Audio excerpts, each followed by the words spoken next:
Radio Nuevo Mundo, 930 de la amplitud modulada y en www.radionuevomundo.cl presentamos el programa Barco de Papel, un espacio que aborda la literatura desde todas las esquinas del arte.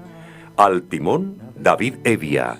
Bienvenidas y bienvenidos. Cuando el canal era un río. Amigas y amigos de Radio Nuevo Mundo, reciban ustedes un cordial saludo. Hoy miércoles 9 de noviembre damos comienzo a este programa dedicado a la narradora y poeta norteamericana Juna Burns, en el que además recorreremos con una musa, como siempre, los textos de la Gaceta Leucade y pasaremos revista a la actualidad literaria. Me acompañan Valentina Salomón y Jorge Calvo. ¿Cómo están? Muy bien, ¿cómo están ustedes? Bien, gracias. Buenos días. En este día en que justamente nos referimos a uno de los baluartes de las letras estadounidenses, la jornada está marcada por el resultado de las elecciones presidenciales en Estados Unidos, donde, dando la sorpresa, el poder empresarial ha conquistado la mayor parte de los estados de Norteamérica. Pero ante esa noticia nosotros vamos a hablar de un gran ciudadano norteamericano, en este caso de Juna Burns, quien nace en junio de 1892 en Cornwall-on-Hudson, Nueva York. Su padre fue el pintor y músico Walt Burns y su madre, Elizabeth Chappell, violinista de origen inglés.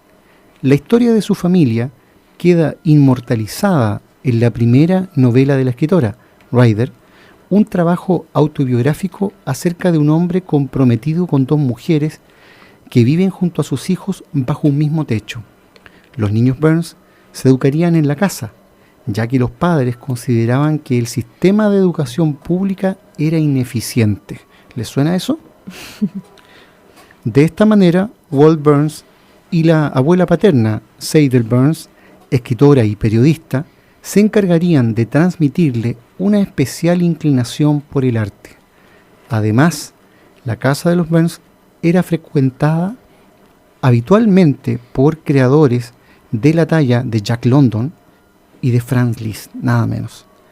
A la edad de 16 años, lamentablemente Juna Burns es violada. Se presume que por su padre, como relata en su primera novela. Para entonces, Juna no solo mostraba claras capacidades literarias, también tenía talento en materia de dibujo. De hecho, ilustra algunos de sus libros, como el mismo Rider, al cual, luego de ser censurado, se le adjunta un particular prefacio. Este libro, debido a la censura, que está de moda en América, y que es tan indiscriminada como todas las disposiciones de la ley, ha sido expurgado. Cuando se han considerado necesarias tales medidas, se han empleado asteriscos, por lo que no es necesario especular en qué sentido continuidad y belleza ha sido dañado. Así dice el tachado de este volumen preliminar. Una edición posterior repuso los dibujos que contenía, pero el manuscrito con el texto no censurado se perdió durante la Segunda Guerra Mundial, por lo que todavía hoy no se conoce sino la versión intervenida. Pero Jorge, Juna Burns y su familia no se quedarían a vivir para siempre en Cornwall-on-Hudson, ¿verdad? En 1912 la madre se muda al centro de la ciudad con sus 4 hijos, desde donde le pide el divorcio a su marido, quedando este libre para casarse con Fanny Clark, su otro amor. Este cambio daría a la escritora la oportunidad de estudiar formalmente arte, lo que hizo en el Instituto Pratt, comenzando paralelamente su carrera como reportera e ilustradora de Brooklyn Daily Eagle. Sin embargo, el paso de la familia por una crisis económica la llevaría a abandonar la academia y abocarse al trabajo. Conocida es la frase que utilizó para conseguir el empleo: puedo dibujar y escribir. Usted sería un estúpido si no me contrata. Un ejemplo de esto es la entrevista que efectúa a James Joyce. Durante la conversación, Barnes realiza una memorable caricatura del escritor, con quien, además, terminó cultivando una gran amistad. Un año más tarde, la autora se convertiría en una de las reporteras, entrevistadoras e ilustradoras más cotizadas de los principales periódicos de la ciudad, publicando artículos, relatos, poemas y dibujos. En 1915 deja la casa de su madre y se traslada a su departamento en el Greenwich Village, donde ingresó a una fértil comunidad bohemia de artistas. Sería en este lugar donde entraría en contacto con el editor Guido Bruno, quien corrió el riesgo de ser perseguido por publicar una colección de ritmos y dibujos, el libro de las mujeres repulsivas. Fue habitual en sus versos explicitar las relaciones carnales con otras féminas, desatando y enfrentando el especial repudio de mujeres que le reprochaban su moral. La poeta aludió a esos vínculos de manera mucho más directa de lo que ya se había hecho en las letras estadounidenses Walt Whitman, respecto del amor entre hombres, y de un modo parecido al que más tarde utilizaría Truman Capote en su narrativa para naturalizar el mismo tema. Barnes formaría parte del colectivo teatral Provincetown Players, cuyo éxito artístico y no comercial se relacionaba bien con sus valores. En este lugar publicó 3 obras de teatro. En Barco de Papel, por Radio Nuevo Mundo, escuchamos a continuación Weary Blues, de Arthur Matthews.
Escuchábamos Weary Blues de Arthur Matthews en este programa que hemos dedicado en Radio Nuevo Mundo a la escritora y poeta estadounidense Juna Barnes.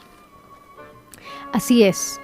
Representante de la vanguardia artística norteamericana, Juna Barnes regresa a París en 1920, enviada por la revista McCall's para entrevistar a grandes artistas. La ciudad de la luz era el centro de las vanguardias y Gertrude Stein comentaría al respecto. París era donde estaba el siglo XX. Conocería allí a notables figuras del arte y la literatura, Charles Chaplin, Marcel Duchamp, Ezra Pound, Eugene O'Neill, entre otros. Formó parte del círculo íntimo de Natalie Burney, quien se convierte en la figura central de la crónica satírica El Almanaque de las Damas, una descripción de la vida lésbica de París. Barnes destacaba por su sarcasmo, su acidez, su inteligencia indomable, su actitud crítica e ingenio desbordado. Una mujer difícil e incómoda como sus personajes. Una de las figuras más representativas de Las Mujeres de la Rive Gauche, grupo de escritoras modernistas donde conoce a su principal amor, la escultora norteamericana Thelma Wood, con quien mantendría una relación de amor-odio por años. Rider y el almanaque de las damas, de hecho, fueron dedicados a Wood. Pero el año en que ambas obras se publicaron fue también el año en que se separaron. La escritora quería que su relación fuera monógama, mientras la artista deseaba estar con el mundo. Durante 1932 y 1933 escribe El bosque de la noche, novela de fuerte tono poético basada en su relación con Wood. Sin embargo, no se publicaría hasta 1936, con la ayuda editorial de T.S. Eliot para evitar la censura. Una parte de esta novela dice así: de todos modos, tampoco será una cura, porque no hay una cura rápida para el hombre. ¿Sabe usted lo que el hombre desea realmente?, preguntó el doctor mirando con una sonrisa la cara inmóvil del varón. Una de dos: encontrar a una mujer que sea lo bastante tonta como para que se la pueda engañar, o amar tanto como para dejarse engañar él. Mientras vivía su mayor conflicto emocional, disfrutaba de la mejor reputación en el mundo de las letras. No es una prosa fatua porque trata de lo que algunos seres humanos sienten, piensan y hacen. El bosque de la noche de Djuna Barnes es uno de los 3 grandes libros en prosa que jamás haya escrito una mujer, diría Dylan Thomas, mientras el prólogo hecho por T.S. Eliot consagraría definitivamente el peso de su obra. Una prosa viva exige al lector algo que el lector de novelas corriente no está dispuesto a dar. Decir que El bosque de la noche gustará especialmente a los lectores de poesía no significa que no sea novela, sino que es una novela tan buena que solo una sensibilidad aguzada por la poesía podrá apreciarla plenamente. La prosa de Miss Barnes tiene el ritmo propio de la prosa y un fraseo musical que no es el del verso. Este ritmo de prosa puede ser más o menos complejo o preciosista, según los fines del autor, pero simple o complejo es lo que imprime intensidad suprema al relato. Tremendas presentaciones de estas firmas, de Dylan Thomas y de T.S. Eliot. Cualquier escritor contemporáneo que quisiera la 4ª parte de esa firma para prologar o presentar su obra, en este caso la narrativa. Pasemos justamente de ese género del relato a compartir, Jorge, con los auditores un poema de Djuna Barnes. Transfiguración. Con manos de hierro cava el profeta en la arena cambiante del desierto. El insecto retorna a su estado de larva. Vuelve a ser semilla la rosa trepadora.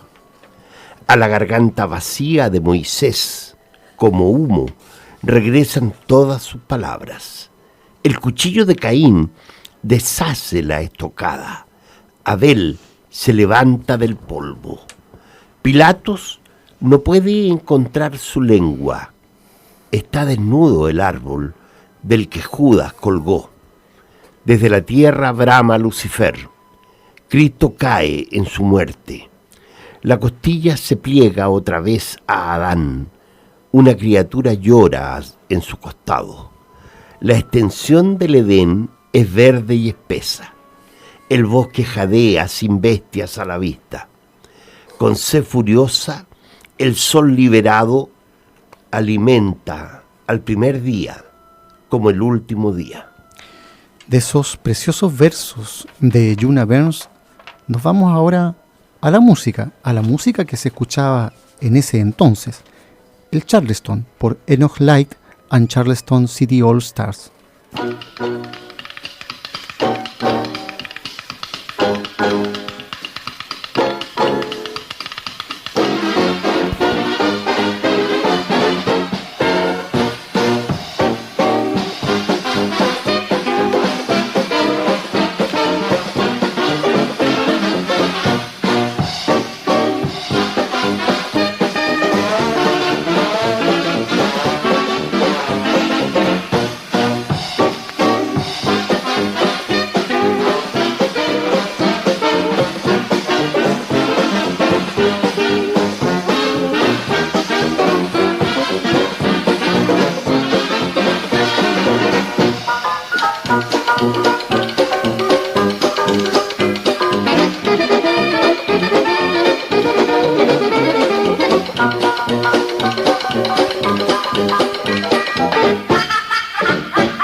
Ese Charleston que escuchábamos recién es el que podemos imaginarnos bajo los pies de Juna Berns, gran animadora del París de aquellos años cuando, como decía Hemingway, París era una fiesta. Todos nos podemos imaginar a Juna Berns bailando con todos los presentes en los salones de época. Y bueno, pasa el tiempo y gracias a su mecenas Peggy Guggenheim, en 1940 Juna Berns regresa a Estados Unidos para instalarse en su departamento en Greenwich Village. A esta altura tenía serios problemas de alcoholismo que no la dejaban avanzar como artista. De hecho, decide dejar de beber y junto a T.S. Eliot, quien trabaja gratuitamente como agente literario en todo el resto de sus obras, publica La Antífona, obra teatral de 1958, de la que comentaría: escribí la antífona con los dientes apretados y noté que mi letra era tan salvaje como una daga. Luego de la antífona se dedica a la poesía y trabaja hasta 8 horas cada día para construir 1 o 2 versos. Escribía en cada pedazo de papel que llegara a su mano, boletas, cuentas, etc. Vivía rodeada de hojas por todas partes y su casa era entonces ya un caos total. No recibía visitas y detestaba a esos niños idiotas, como los llamaba, que deseaban conocer a una especie de leyenda. Ni siquiera sus mayores admiradoras, Anaïs Nin y Carson McCullers, tuvieron recibimiento alguno. Para entonces vivía grandes problemas económicos. En 1962 publicaría El Vertedero, un conjunto de 9 cuentos donde el horror de la vida cotidiana se transforma en belleza y lo onírico se confunde con lo real. Detrás de 2 veloces caballos, en el calor del mediodía, viajaba Julie Anspacher. El aire estaba cargado del sonido de poleas y del agua de los pozos, y estaba impregnado del perfumado rocío de las flores, y Julie miraba fijamente el camino que penetraba en la distancia recordada. El cochero, un viejo escandinavo y amigo de la familia, que conocía exactamente 2 cuentos populares, uno sobre un país, el otro sobre una mujer, estaba sentado rígidamente en el pescante, sosteniendo las riendas flojas sobre grupas lustrosas de las yeguas. Silbaba la música del cuento sobre la perdiz, meciéndose lentamente sobre su robusta base, y flotando con la melodía llegaba el fuerte olor como de hierba de la piel de los caballos, dolorida bajo el cuerpo tirante. Así dice un fragmento de esta pieza. Justamente de esa obra, la escritora Monique Witting dijo: Juna Berns ha trabajado palabra a palabra y ha creado un cuerpo compacto y sin embargo huidizo, crudo y sofisticado a un tiempo, rico en sentidos múltiples e inaprensibles. El último libro que Berns publicó fue una colección de poemas llamado Criaturas en un analfabeto, en 1982, el mismo año en que ella murió a la edad de 90 años. Más tarde, Robert Giroux, quien publicó La Antífona, escribió una remembranza de Juna Berns en el New York Times. Con el paso de los años, fue su destino convertirse cada vez más en leyenda. Ella misma se proclamó como la desconocida más famosa del mundo. Graham Greene, por su parte, se refirió a Juna Berns como una escritora dotada de una asombrosa capacidad de expresión, una riqueza espontánea de imágenes y de alusiones, una oscura fecundidad de disertación, alarmante e irresistible como la mar embravecida. Otra vez asoman las grandes palabras para referirse a esta narrativa. A mí me gustaría, Valentina, que compartiéramos de nuevo un extracto de El bosque de la noche y que fuéramos comparándolo con la versión original en inglés para que los auditores capten también la musicalidad de esa palabra. Claro, de 1936 entonces, cuando se publica, les voy a leer el fragmento primero en español y después en inglés de El bosque de la noche.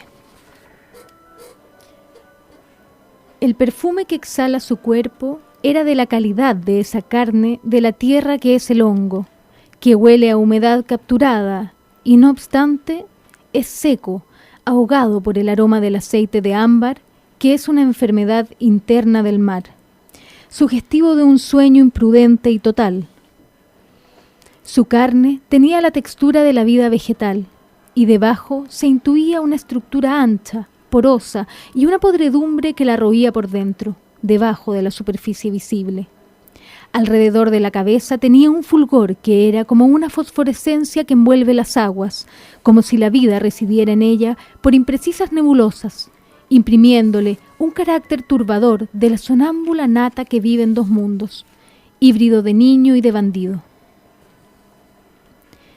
The perfume that her body exhaled was of the quality of that earth-flesh fungi, which smell of captured dampness, and yet is so dry, overcast with the odor of oil of amber, which is an inner malady of the sea, making her seem as if she had invaded a sleeping cations and entire. Her flesh was the texture of plant life, and beneath it one sense of frame, broad, porous, and sleep-worn, as if sleep were a decay finish, her beneath the visible surface. About her head there was an effulgence as of phosphorus glowing about the circumference of a body of water, as if her life lay through her in ungainly luminous deteriorations, the troubling structure of the born somnambule who lives in two worlds, made of tile and desperado. Increíble, Jorge, tú que eres narrador también, la tensión que transmite la autora en su prosa y de pronto cómo se pasa a afirmaciones aparentemente fútiles para decir cuestiones tremendas, para deslizar en ciertos personajes verdaderas tesis en una línea. Tú tienes por ahí otro fragmento que podríamos leer, ¿verdad? Un notable trabajo de lenguaje. ¿Es que nunca has pensado en la noche?, preguntó el doctor con cierta ironía. ¿Nunca has pensado en esa peculiar polaridad de un tiempo y otro tiempo y el sueño? El sueño, becerro blanco sacrificado.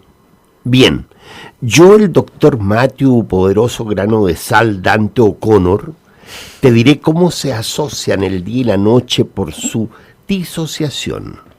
La misma constitución del crepúsculo es una fabulosa reconstrucción del mito, el mito con el culo al aire y la cabeza abajo. Cada día está pensando y calculando, pero la noche no está premeditada. La Biblia está a un lado, pero el camisón está al otro. La noche, cuidado con esa puerta oscura.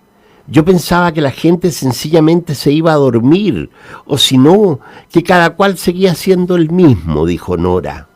Pero ahora, encendió un cigarrillo y le temblaba las manos, ahora veo que la noche hace algo con la identidad de la persona, aunque duerma. Eso quiere decir que yo nunca podré comprenderla, que siempre estaré tan atormentada como ahora. Escucha. ¿Es que a la luz del sol las cosas son iguales que en la oscuridad? ¿Son la mano, la cara, el pie, la misma cara, la misma mano y el mismo pie? Porque ahora la mano está en sombras, sus encantos y sus defectos están difuminados. el ala del sombrero yen del pómulo con un cuchillo de sombra, y ahora tienes media cara que imaginar. Precioso pasaje, la verdad notable, parece escrito con un bisturí, realmente sobre la hoja. Me entusiasmé. Valentina, por favor, lee otro fragmento de la obra narrativa de Djuna Barnes. Yo les voy a leer un extracto de La Pasión. Naturalmente, todo el mundo suponía que la princesa era la única verdadera pasión de su vida. Se daba por sentado que, de no ser por una hernia durante la guerra franco-prusiana, él le habría pedido la mano. Otros estaban igualmente convencidos de que la princesa era demasiado tacaña para compartir su cama. El resto insistía en que habían sido amantes en su juventud y que ahora eran casi como marido y mujer. Todo esto no eran más que tonterías. Eran las páginas de un viejo tomo reunidas al cerrarse el libro. Durante la penúltima visita había habido cierta tirantez. Él había mencionado a Gesualdo y las tribulaciones del asesino, y del asesino a la pasión de Monteverdi en la tumba de la amada. Caminar directamente hacia lo espantoso, dijo, eso es amor. Se detuvo justo delante de ella para hablar, inclinándose hacia ella para ver cómo reaccionaba, y ella, echándose hacia atrás y escrutándolo, dijo, el último acompañante de una anciana es siempre un incurable. Depositó la taza de té con mano ligeramente temblorosa y añadió con áspera moralidad, pero, si un hombre pequeño y ligero, con barba, hubiese dicho, te amo, habría creído en Dios.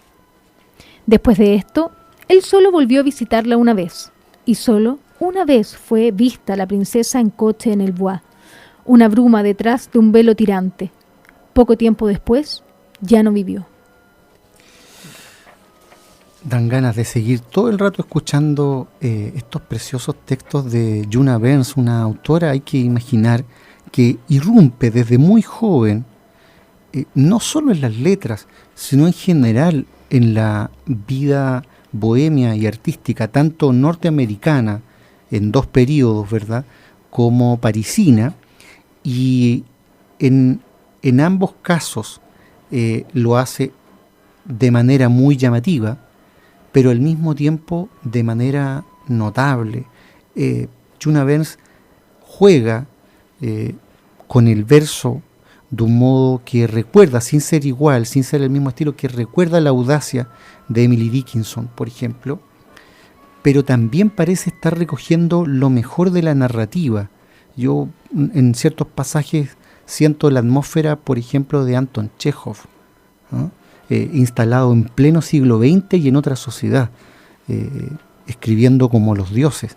Y esta mujer, además de escribir como los dioses y dibujar como los dioses, y hacer agudas entrevistas, también hace preciosos dibujos, como recordabas tú, Valentina, en el caso de la recordada entrevista a James Joyce, con quien trabó amistad, pero de quien además dejó un retrato, ¿no?, que ha ilustrado muchas revistas después, en el paso del tiempo, muchas ediciones de la obra de Joyce, y ella casi invisible en la entrevista misma, ¿no? Como que empezamos a palpar la grandeza de su trabajo cuando ella ya no está tan presente. De Djuna Barnes pasamos a la música de esos años, I Don't Mean a Thing, por Duke Ellington.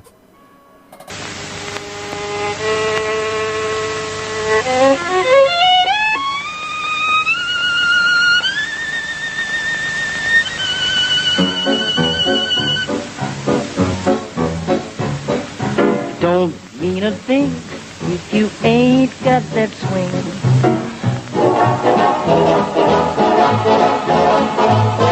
It don't mean a thing, all you gotta do is swing.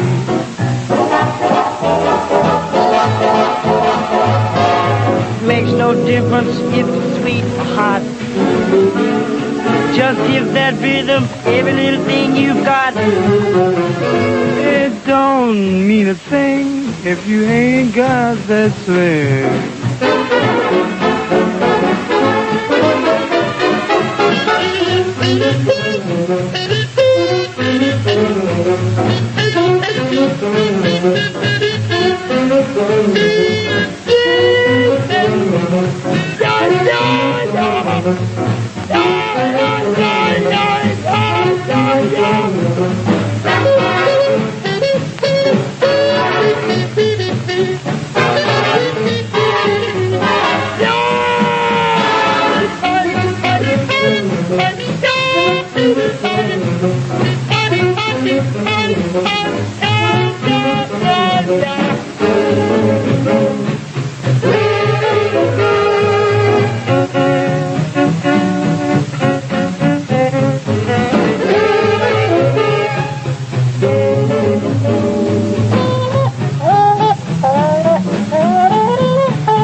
I Don't Mean a Thing, el tema que escuchábamos por Duke Ellington en este programa que Barco de Papel ha dedicado a la vida y obra de la poeta y narradora estadounidense Juna Burns. Y de su poesía nos pasamos a las letras que semana a semana compartimos a través de la Gaceta de Estética Leuca, de cuyo número 114 circula desde la semana pasada en Chile y el mundo en versiones impresa y electrónica, y que en esta oportunidad incluye en la sección Las Musas o Nada la bella desnudez de Eleanor Rigby, sí, tal cual, igual el nombre de esta musa que la de ese inmortal tema de The Beatles, quien posa de costado sobre una ventana, casi como una gata en el tejado. En la sección de Puño y Letra, un poema de Tim Burton, este gran director y productor cinematográfico que también se introduce en el mundo del guión y en el mundo del verso con una pieza que recuerda el estilo propio de la literatura victoriana. En Plástica, La Caverna de la Vulva, una pieza increíble que muestra el trabajo hecho en conjunto entre la naturaleza que erosiona y socava la roca y el ser humano en plena edad de bronce para emular las formas femeninas y levantar sobre el útero un altar, como ocurre en tantas partes del mundo en esos tiempos. Asociado a esa imagen, el artículo Lazos carnales con la tierra, que justamente aborda esa relación en que, como el revés de la trama, los hombres creen crear el universo. El otro artículo, Luis Aragón, El verso habitado, lo escuchamos a continuación en la voz de Valentina Salomón. Sueños, sueños, sueños. A cada paso se amplía el ámbito de los sueños. Sueños, sueños, sueños. Y al final, el sol azul de los sueños obliga a las bestias de ojos de acero a retirarse a sus guaridas. A comienzos de 1924, Luis Aragón escribe Una ola de sueños, anticipándose al texto que, bajo el nombre de Manifiesto Surrealista, André Breton publicaría en diciembre como declaración oficial del movimiento en ciernes. La diferencia entre ambos documentos, sin embargo, no está señalada por la data. Mientras el segundo apuesta por fijar el momento en que el grupo identifica lo que pretende desde que se hace cargo de la frase «hay un hombre a quien la ventana ha partido por la mitad», el primero acude a una redacción que per se deja al descubierto el mecanismo, el material mental del que se valdrá el quehacer del colectivo. En efecto, la casi siempre ignorada pieza fundadora no solo se refiere al surrealismo. Es surrealismo en su factura, y como tal constituye también la huella de su propio desarrollo y el vívido indicio de lo que había sido su ruptura con el dadaísmo. Movilizado en septiembre de 1917 como soldado de segunda clase, el joven al que se dio por muerto en 3 ocasiones se parapeta en las letras y un año después, ya investido de la condición de crítico de cine, arroja en su artículo de la decoración, aparecido en la revista Le Film, unas líneas que anteceden, pero también suceden al surrealismo. Los niños, poetas sin ser artistas, fijan a veces un objeto hasta que la atención lo agranda. Lo agranda tanto que ocupa todo su campo visual. Toma un aspecto misterioso y pierde toda correlación con un fin cualquiera. Repiten incansablemente una palabra, tanto y tan bien que se despoja de todo sentido para ser un vocablo punzante y sin objeto, que viene a arrancarles las lágrimas. El gesto aragoniano que desnuda así el vocablo hasta tornarlo voz significante y no significada encuentra espacios en esas prosas en tanto hechos, tal como estos son, para el vate parisino, un texto en el cual intervenir. Por ello le bastó el áspero curso de la historia para abandonar el surrealismo. Otra vez movilizado en 1939, no dudaría en desertar para articular la resistencia hasta ver como obra propia la derrota nazi. En ese tiempo, el lirismo debía quedarse en el papel, como ocurre en los versos alejandrinos y rimados de Los ojos de Elsa. La poesía, en cambio, se libraría en el campo de batalla. Louis Aragón sobreviviría al dadaísmo, al surrealismo, a Breton, a su amada Elsa y al realismo, pero no a la realidad, con la que tenía alguna cuenta pendiente. Sueños, sueños, sueños. El ámbito se había ampliado, pero todavía quedaban bestias, una al menos. No sé qué es peor, si soñar o vivir, acotaría en Habitaciones, poema del tiempo que no pasa. Tras tantos años dando estocadas a la guerra, la palabra pone a prueba su contingencia, contestándose a sí misma, habitándose. ¿Me queda acaso tiempo? ¿Tengo acaso el papel necesario para decir el tiempo de papel? Advierte el autor, que vivirá su hora para no retenerla. ¿Qué le he hecho yo al cielo para tener que recordarlo? Fundamenta al adelantar cuán hermoso será al fin dormir el sueño de tus brazos en el país sin nombre, sin despertar y sin sueños. Louis Aragón, El verso habitado, artículo del último número de la Gaceta de Estética Leucade.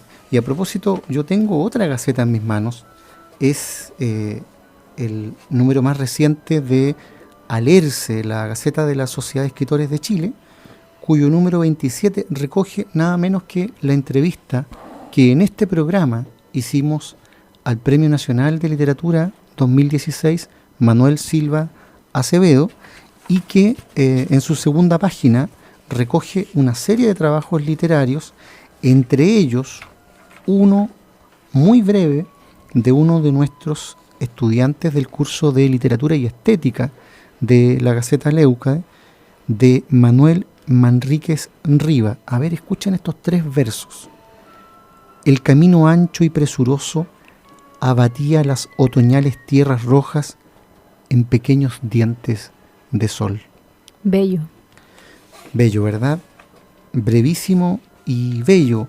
También aparece una ilustración hermosísima de colores muy vivos realizada por Javiera Roa, una estudiante de 4º año medio de allá de Concepción, que también escribe poesía y colabora con la Sociedad de Escritores de Chile, entre otras tantas muestras de creación literaria que aparecen en esta oportunidad. Yo quería mencionar además, lamentablemente, el reciente fallecimiento de Egon Golf, premio nacional y prolífico dramaturgo chileno, un gran creador en el ámbito del teatro experimental, probablemente la obra más recordada para todos que salió de puño y letra suya sea Los Invasores, esa pieza teatral donde un grupo de personas modesta, ¿verdad?, irrumpe e interrumpe la acomodada vida de una familia de élite, dando cuenta de alguna manera de la cuestión social en el Chile de entonces, una obra cuya primera versión fue llevada a las tablas por Víctor Jara, con un gran elenco también. Hemos perdido ya a varias firmas de las letras muy importantes en los últimos meses. Jorge, el otro día tú nos comentabas sobre una de las actividades que se iba a realizar en homenaje a Gonzalo Rojas en toda esta serie que se ha dedicado al poeta. ¿Cómo estuvo la última? ¿Qué pasó ahí? Mira, me gustaría contar brevemente que en el marco de una actividad que hemos denominado 80 veces nadie, 100 veces Gonzalo Rojas, como homenaje al centenario de su nacimiento, se efectuó la tercera jornada de lectura en el Centro Cultural Ciudadanos en Ñuñoa, con un precioso marco de público, con bastantes poetas que leyeron y con grupos musicales, y fue tan entretenido que se prolongó como hasta las 11 de la noche, todo el mundo muy contento y con muy buen ánimo. Quiero solamente invitar ahora para la próxima jornada que viene, la cuarta, que va a ser en la SECH, en Almirante Simpson 7, el próximo jueves 17 de noviembre, a partir de las 7 de la tarde, donde también esperamos contar con muy buenos poetas, un narrador está invitado también, y músicos que van a amenizar con su canto. Todos invitados, la entrada gratuita. Fantástico, vamos a estar dando más detalles de esa actividad entonces en nuestro próximo programa. Yo quería recordar también que la semana estuvo bien movida en materia de presentaciones artísticas, y es así como el domingo recién pasado se realizó un bello concierto en el Teatro Municipal de Santiago en homenaje a Vicente Bianchi, que por fin este año obtuvo el Premio Nacional de Artes Musicales. Allí estuvo la Orquesta de Cámara de Chile, dirigida en la oportunidad por Alejandra Urrutia, que es la mejor batuta femenina de este país y que ha incursionado también en Estados Unidos en el último tiempo. Hay más actividades. Hoy justamente, hoy miércoles 9 de noviembre a las 7:30 de la tarde, las tertulias poéticas que conduce en el Centro Cultural de España Manuel Andros trae a Pedro Lastra y Sandra Burmeister a un recital que claramente promete con estas dos firmas. Esto es gratuito, como siempre. Hoy, repito, 9 de noviembre a las 7:30 en el Centro Cultural de España, ahí en Providencia 927. Y si quieren más, bueno, este fin de semana, el sábado concretamente, de 3 a 6:30 de la tarde, se realiza el tercer encuentro de escritores y exposición de artes visuales, bajo el nombre Más allá de las fronteras de la gran ciudad 2016. Allí va a haber lectura de poetas y narradores, premiación del tercer concurso literario Escribe e Imagina, inauguración de la muestra pictórica Memento Mori de la pintora Aide Herrera. Y esto se realiza, repito, este sábado 12 de noviembre, desde las 4 de la tarde hasta las 20 horas en la Casa Caplán, ahí en Camino San Alberto Hurtado 908 Padre Hurtado. Repito, actividad gratuita. La semana pasada sorteamos un libro, Valentina. Así es, el resultado del concurso del libro Regreso al Mar de Ennio Molteno es para Manolo Rodríguez. Así que Manolo, ya puedes retirar tu libro en San Pablo 2271. ¿Y para esta semana, Jorge? Mira, David, y a nuestros estimados auditores, les quiero contar que a pedido de el público que insistentemente ha expresado su deseo de acceder a esta maravilla de libro que tengo en mis manos, que se llama Leucade, 200 ensayos sobre estética. Estamos de nuevo, una vez más, entregándolo para quienes deseen concursar por él. Y quiero aprovechar este minuto, ya que hoy día tuvimos una figura tan interesante como figura principal invitada, la escritora norteamericana Djuna Barnes. Viene aquí un ensayo sobre ella que tiene tu firma, David Evia. Y aquí hay un parrafito del Bosque de la Noche que a mí me gustaría leer como para dejar redondito este programa de hoy día. Dice: despertamos de nuestras fechorías bañados en sudor, porque han sucedido en una casa sin señas, en una calle que no es de ninguna ciudad, poblada por unas gentes que no tienen nombre por el que podamos negarlas. Su misma falta de identidad las convierte en nosotros mismos. Entonces, para concursar por este ejemplar, nuestros auditores tienen que escribir al muro. Sí, al muro de Leucade Gazette, pero también a dejar un comentario en nuestro correo electrónico, que es barcodepapel@radionuevomundo.cl, o bien escribir en el muro de Facebook Leucade Gaceta. Así es, compañeros, entonces despedimos esta nueva emisión del programa Barco de Papel, producido por el equipo editorial de la Gaceta Leucade. Agradecemos en los mandos técnicos a Reinaldo Videla y en los micrófonos Jorge Calvo, David Evia y Valentina Salomón. Nuestra ruta volverá a estar al aire el próximo miércoles a las 9 de la mañana en Radio Nuevo Mundo. Muchas gracias y hasta entonces. Hasta pronto. Hasta el próximo miércoles.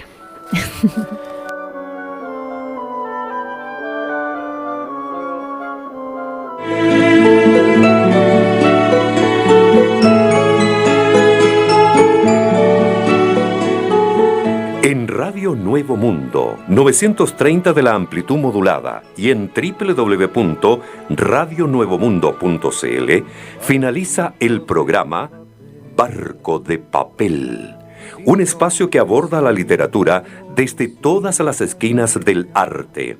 Nos encontramos en una nueva edición. ¡Hasta pronto! Cuando el canal era un río, cuando el estanque era el mar, y navegar era jugar con el